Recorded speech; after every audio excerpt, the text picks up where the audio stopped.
So I think with the Pope, because of his Jesuit background, the idea of discernment is so central. And it actually is such a beautiful treasure of the church for us to have personal discernment and communal discernment. And I think Pope Francis is really trying to awaken the whole church to this new ecclesial way of being, this new ecclesial habit of personal and communal discernment. And I think it's uncomfortable. Catholics are not used to it. Where many Catholics are used to being told what to believe, and if they disagree, they leave. But here, there's a chance to disagree, to wrestle, to be open, to conversion. And so I think from the Pope's perspective, it's really awakening again the church to a new way of being church. Not an old way, but in a new way today.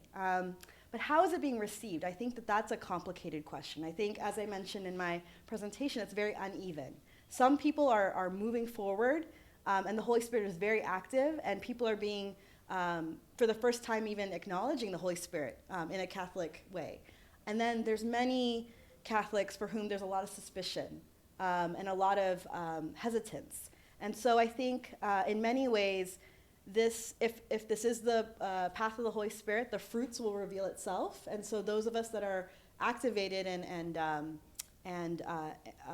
enthusiastic about the synodal way, we also have to trust that the fruits will speak truth to those who are hesitant.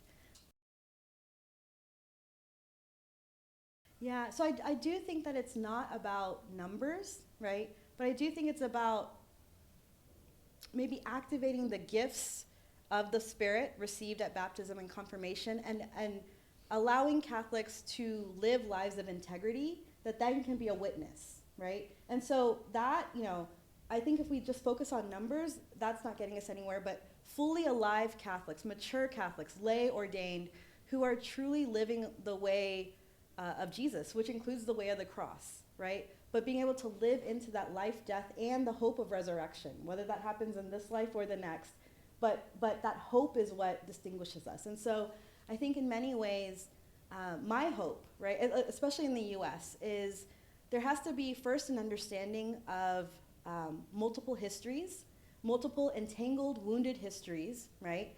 And so if the church could be a place where there could be healing of these entangled, wounded histories along lines of race and class and gender, then that is leaven for society.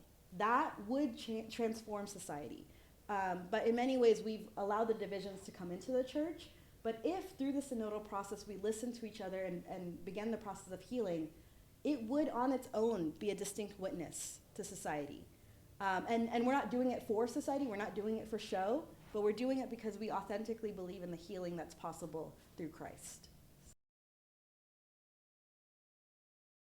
Yeah, I think one of the ideas that I will take away from this conference is that synodality involves two aspects that are very deeply interrelated: structural renewal, but also personal conversion and interpersonal conversion. And I think both elements are part of what we mean by synodality.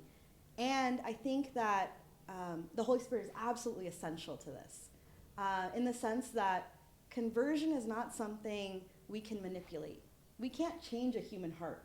That is the work of the Spirit, right? We can contribute to it through our own authentic lives, but the Holy Spirit is what allows for a mutual evangelization between anyone who's interacting.